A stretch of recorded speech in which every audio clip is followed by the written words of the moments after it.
के घाटोल कस्बे में वार्ड नंबर 12 तेलीवाड़ा से देर रात दो कारों में अचानक आग लग गई। अचानक आग लगने से मोहल्ले में हड़कंप मच गया। आग इतनी भीषण थी कि दोनों कारें आग की चपेट में आ गई और पूरी की पूरी कार जो है आग की भेंट चढ़ गई। ये तस्वीरें देख करके आप अंदाजा लगा सकते हैं। कार में अचानक लगी आग और देखते ही देखते कार पूरी तरीके से जलकर खाक हो गई। आग लगने के कारणों का पता नहीं चल पाया है। आग की लपटें तेज होने पर लोग घर से बाहर निकल आए और मोहल्ले वासियों ने काफी मशक्कत की और तब जाकर आग पर काबू पाया गया।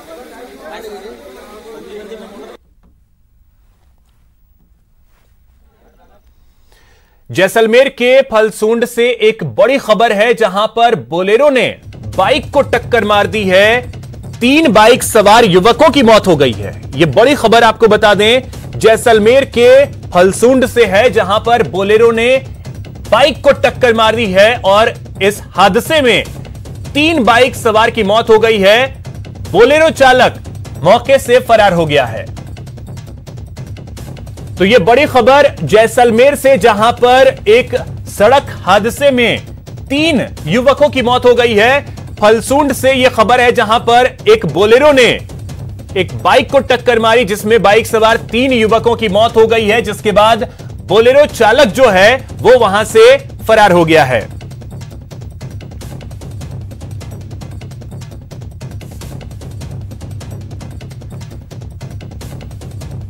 तो यह दर्दनाक हादसा सामने आया है, जहां पर बोलेरो ने एक बाइक को टक्कर मार दी है जैसलमेर के फलसूंड में, जहां पर इस हादसे में 3 युवकों की मौत हो गई है, जबकि बोलेरो चालक जो है वो मौके से फरार हो गया।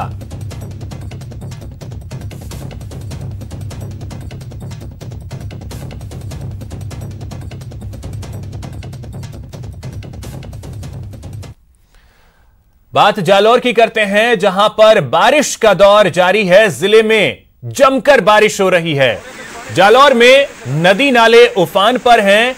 रात से ही तेज बारिश का दौर जारी है। सड़कों पर पानी की चादर चल रही है। ये तस्वीरें भी देख करके आप अंदाजा लगा सकते हैं। दांतलावास नदी में कार चालक फंस गया। तो ये बड़ी खबर जालौर से, जहां पर बारिश का दौर जारी है। इस तस्वीर को देख करके आप अंदाजा लगा सकते हैं।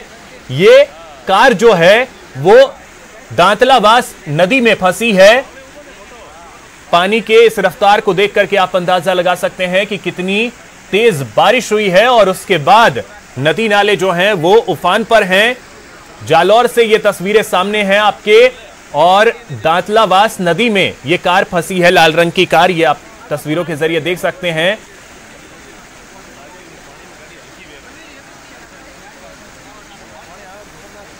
तो लगातार प्रदेश के अलग अलग जिलों से इस तरीके की तस्वीरें सामने आ रही हैं, क्योंकि बारिश जो है वो लगातार जारी है प्रदेश के अलग अलग जिलों में। और ये तस्वीरें जो हैं वो जालौर की हैं, जहां पर पानी के इस वेग को देख करके आप अंदाजा लगा सकते हैं कि कितनी तेज बारिश जालौर में हुई है। देर रात से ही बारिश का दौर जो है वो जारी है और ऐसे में एक कार जो है वो नदी में फंस गई है।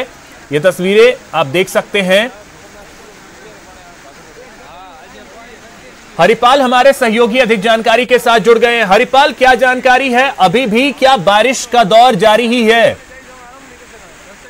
जी अभिषेक, लगातार जिले में सुबह करीब 5 बजे से ही बारिश का दौर जारी है और जिले के तमाम अधिकतर जो नदी नाले वो उफान पर चल रहे हैं। लेकिन दुखदाई खबर यह है कि कुछ गुजराती लोग यहाँ घूमने आए थे सुंदा माता की तरफ। 4 युवक थे और उन्होंने लापरवाही पूर्वक सुबह जब निकल रहे थे वापस गुजरात की तरफ, तो दांतलावास नदी पूरी तेज गति से बह रही थी और उस बहती नदी में उन्होंने कार डाल दी। जैसे ही वो कार बहने लगी तेज पानी में, तो कुछ प्रत्यक्षदर्शी लोग वहां खड़े थे। उन्होंने तुरंत जसवंतपुरा प्रशासन और पुलिस को सूचना दी और मौके पर पहुंचे अधिकारियों ने जेसीबी और ग्रामीणों की सहायता से करीब 1 घंटे की मशक्कत के बाद उन युवकों को सुरक्षित बाहर निकाल दिया गया है। यानी हरिपाल, लोग लापरवाही करने से बाज नहीं आ रहे हैं। जी निश्चित तौर पर अभिषेक, ये कहा जा सकता है कि लोगों की लापरवाही है, जिससे लगातार पहले भी, पिछली बार भी जब बाढ़ के हालात हुए थे तब कई हादसे हुए थे। इस पर लोगों को भी अवेयरनेस रखने की जरूरत है। चलिए, बहुत शुक्रिया हरिपाल इन तमाम जानकारियों के लिए। तो सुबह 5 बजे से ही बारिश का दौर जारी है और उसके बाद इस नदी में जिस तरीके से उफान आया है, आप देख करके अंदाजा लगा सकते हैं और लोगों की लापरवाही भी देखने को लगातार मिल रही है। वहीं डूंगरपुर जिले के आसपुर और साबला क्षेत्र में भारी बारिश के चलते एक बार फिर नदी नाले उफान पर हैं। माही बांध के गेट दोबारा खोलने से बेणेश्वर धाम एक बार फिर टापू में तब्दील हो गया है। बीती रात जिले भर में 4 इंच औसत बारिश दर्ज की गई, जिसमें सर्वाधिक बारिश आसपुर में 14 इंच दर्ज की गई है। वहीं इसके अलावा साबला और निठाउआ में 8-8 इंच बारिश दर्ज की गई है। गणेशपुर में 5, सागवाड़ा, गलियाकोट, धम्बोला 2-2 इंच बारिश यहां दर्ज की गई। डूंगरपुर, देवल, कनबा, वेंजा, चिखली में 1-1 इंच बारिश दर्ज की गई है। भारी बारिश के चलते बोडीगामा छोटा, बोडीगामा बड़ा, पिंडावल गांव में पानी घुस गया है। घुटनों तक पानी भरा हुआ है, जिसकी वजह से जनजीवन अस्त व्यस्त हो गया है। बारिश के चलते खेड़ा आसपुर में पुल पर पानी आने से खेड़ा आसपुर सागवाड़ा मार्ग बाधित हुआ है। पिंडावल का नजारा है बस स्टैंड का, जहां की लाइव स्थिति।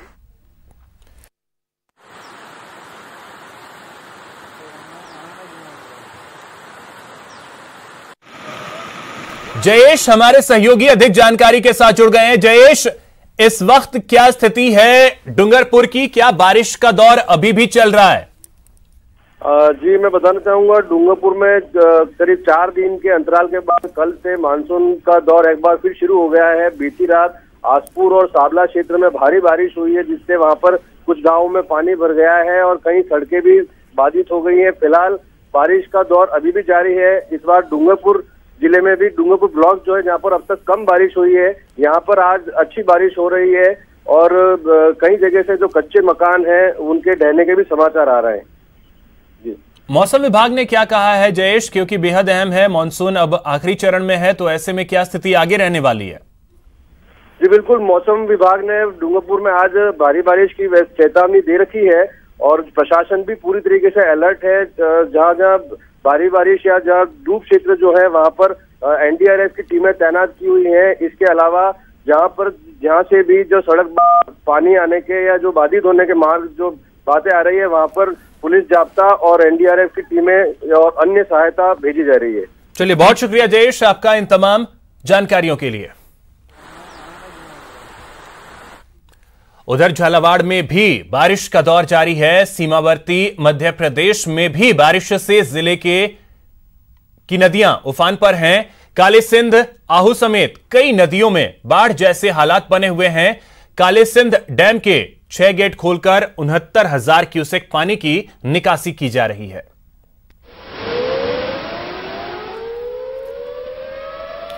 तरुण शर्मा हमारे सहयोगी अधिक जानकारी के साथ जुड़ गए हैं। तरुण, क्या स्थिति झालावाड़ की, क्योंकि मध्य प्रदेश का पानी भी जो है वो झालावाड़ पहुंच रहा है, तो ऐसे में स्थिति वहां की क्या है?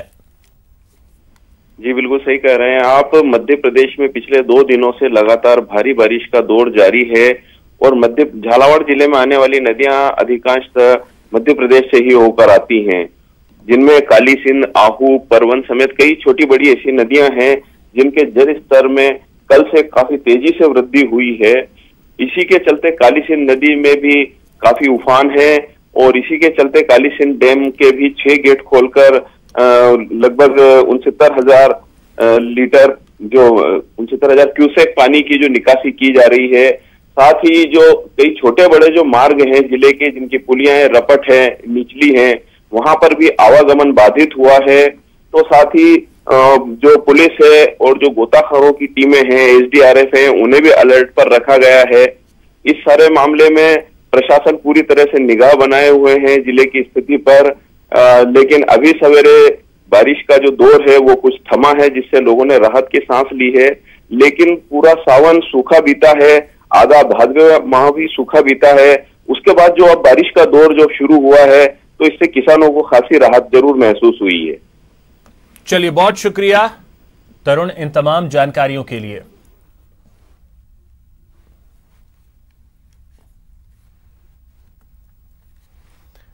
वहीं कोटा में भारी बारिश के बाद अब मगरमच्छ सामने आने लगे हैं। वन विभाग की लाडपुरा रेंज ने शहर के 2 अलग अलग इलाकों से 2 मगरमच्छ का रेस्क्यू किया।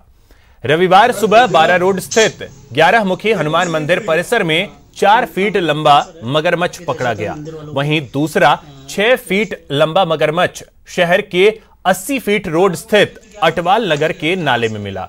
सूचना के बाद वन विभाग की टीम ने दोनों मगरमच्छ का रेस्क्यू किया और उसे मुकुंदरा टाइगर रिजर्व के सावन भादो डैम में छोड़ दिया।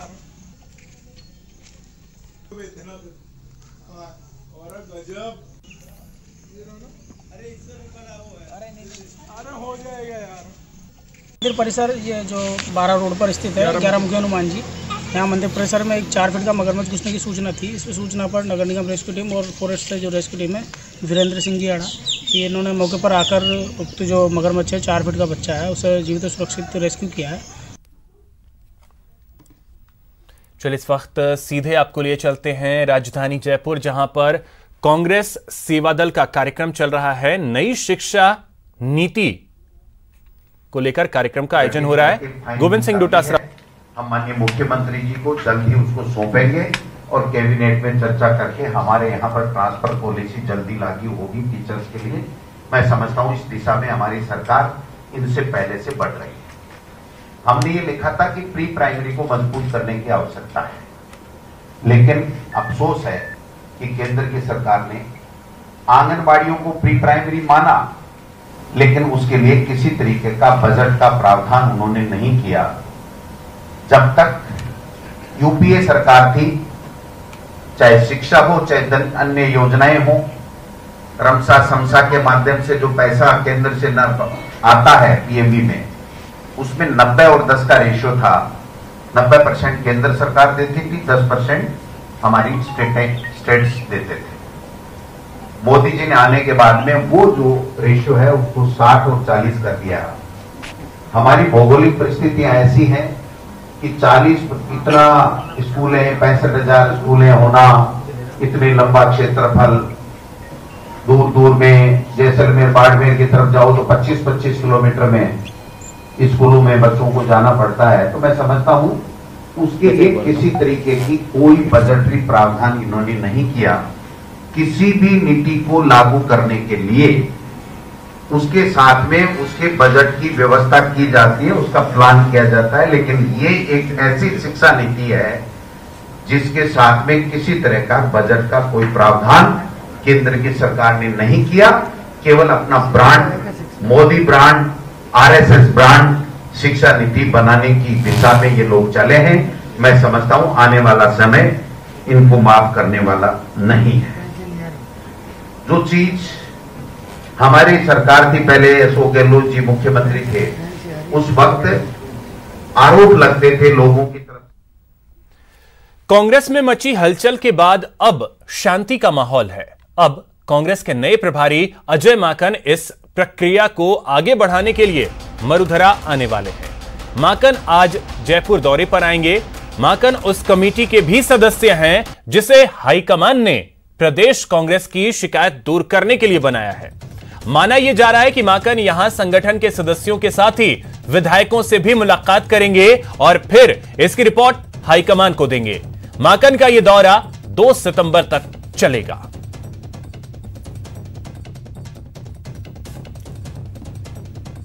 तो अजय माकन का प्रदेश दौरा जो है वो आज से शुरू हो रहा है। आज जयपुर पहुंचेंगे अजय माकन। सत्ता और संगठन में किस तरीके से तालमेल बिठाया जाए, इसको लेकर के फीडबैक्स लेंगे। 2 सितंबर तक उन्हें राजस्थान में रहना है। एक कमेटी जो बनाई गई है हाईकमान की तरफ से, क्योंकि जो असंतुष्टि का दौर चला था पिछले 1-1.5 महीने में, जिस तरीके से कांग्रेस के हालात बने थे, उसके बाद एक कमेटी बनाई गई है, उस कमेटी के भी सदस्य हैं अजय माकन। प्रदेश के नए प्रभारी बनाए गए हैं और प्रभारी बनने के बाद पहली बार वो जयपुर आ रहे हैं। मरुधरा के ग्रामीण इलाकों में अब कोरोना से पंच पटेल निपटेंगे। गांव को कोरोना से बचाने के लिए सरकार ने एक विशेष कार्य योजना बनाई है, जिस पर काम शुरू हो गया है। अब कोरोना से लड़ेंगे पंच पटेल। कोरोना को हराएगी ग्राम पंचायत। पंचायत प्रतिनिधि बनेंगे कोरोना वॉरियर। कोरोना हारेगा, गांव जीतेगा। कुर्सी पर बैठकर लोगों से गुफ्तगू कर रही ये महिला हैं जयपुर के रोजदा ग्राम पंचायत की सरपंच आशा सिंह निठारवाल। सरपंच के सामने ग्राम पंचायत के अन्य प्रतिनिधि भी बैठे हुए हैं। बैठक में ग्राम पंचायत में हुए विकास कार्यों के अलावा कोरोना के खिलाफ जागरूकता अभियान पर भी चर्चा चल रही है। कोरोना काल के बीच भी गांव का विकास जारी है। वहीं अब ग्रामीण स्तर पर कोरोना से निपटने की तैयारी शुरू हो गई है। हमारा गांव में शराब बंद करवा दिया और शौचालय बनवा दिया, कोई बाहर नहीं जाता है, और सीसी रोड़ा बनवा दिया, खूब सारा काम करवा दिया, अच्छे काम करवा दिया। जैसे अभी कोरोना चल रहा है तो हमने कोरोना से बचाव के लिए खूब अच्छा प्रचार प्रसार किया है। उसमें जैसे गाड़ी लगा के अनाउंस भी करवाया है, चारों तरफ हमने स्प्रे भी करवाया है, और सभी को 1000 या 1200 के लगभग हमने मास्क वितरित किए हैं। गांव को कोरोना से बचाने के लिए पंच पटेल अभियान शुरू किया गया है, जिसमें आंगनबाड़ी कार्यकर्ता, एएनएम और जीएनएम के अलावा ग्राम सेवक और स्वच्छता कर्मी शामिल हैं, जिन्हें महामारी से बचाव के लिए विशेष ट्रेनिंग दी जा रही है, ताकि वे गांव में जाकर लोगों को जागरूक कर सकें। ये जो पंच पटेल हैं, ये हमें सामाजिक जीवन के बारे में आज तक बताते आए हैं। तो उस सामाजिक जीवन का हिस्सा कोविड से बचाव भी है, और इस बचाव में मुझे लगता है कि एक बहुत अहम भूमिका निभाने जा रहे हैं, और उसी का हमारा एक प्रयास है कि हम इनको संस्थागत तरीके से ट्रेनिंग के माध्यम से इनको इस लायक बनाएं कि ये एक टेक्निकल एडवाइस उनको ट्रेनिंग के माध्यम से दे सकें। गांव की सरकार में आज भी पंचायत और पंचों को पंच परमेश्वर की उपाधि दी जाती है। सरकार को पता है कि गांव में आज भी लोग अधिकारियों की बात से ज्यादा पंचों की बात को मानते हैं। शायद इसीलिए कोरोना के खिलाफ निर्णायक लड़ाई में अब पंच पटेलों को उतारा गया है। जयपुर से न्यूज़ 18 के लिए बाबूलाल धायल की रिपोर्ट। बारिश की वजह से ऐसा लग रहा है जैसे इन दिनों पिंक सिटी में ग्रीन कारपेट छाया हुआ है। बरसात में मेहरबान मॉनसून की वजह से चारों ओर हरियाली ही हरियाली छाई हुई है। नाहरगढ़ की पहाड़ियों से लेकर गलता और झालाना तक हर तरफ सिर्फ हरियाली दिख रही है। हालांकि इस मौसम में जयपुर में ऐसे नजारे कम देखने को मिलते हैं, लेकिन इस बार बारिश के मौसम में प्रकृति कुछ ज्यादा ही पिंक सिटी पर मेहरबान हुई है। हरियाली के इस नजारे का जायजा लिया हमारे संवाददाता अरबाज अहमद ने। मानसून की फुहारों ने गुलाबी नगरी जयपुर की रंगत ही तब्दील कर दी है। गुलाबी नगरी अब हरियाली नगरी नजर आने लगी। आप मेरे चारों तरफ जो ये हरी कारपेट की चादर देख रहे हैं, ये राजधानी का बदला हुआ वो रंग है जो सिर्फ और सिर्फ मानसून के सीजन में ही देखने को मिलता है।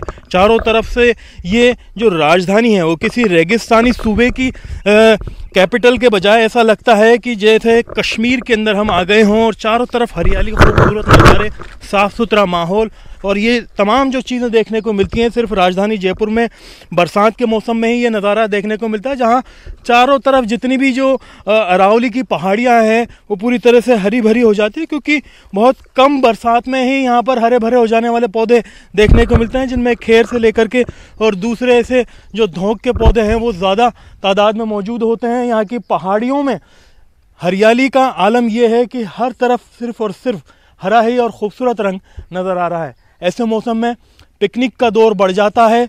इन पहाड़ियों में जो है लैंडस्लाइडिंग के मामले बढ़ते जा रहे हैं। फिलहाल एहतियात के लिए एडवाइजरी भी जारी की गई है। तमाम लोगों को पिकनिक मनाने के दौरान अपना और अपने परिवार का ध्यान रखना ज़रूरी है, लेकिन इन खूबसूरत नज़ारों का लुत्फ़ भी लेना चाहिए। कैमरा पर्सन बलवीर सिंह राठौड़ के साथ में अरबाज अहमद, न्यूज़ 18 के लिए जयपुर से।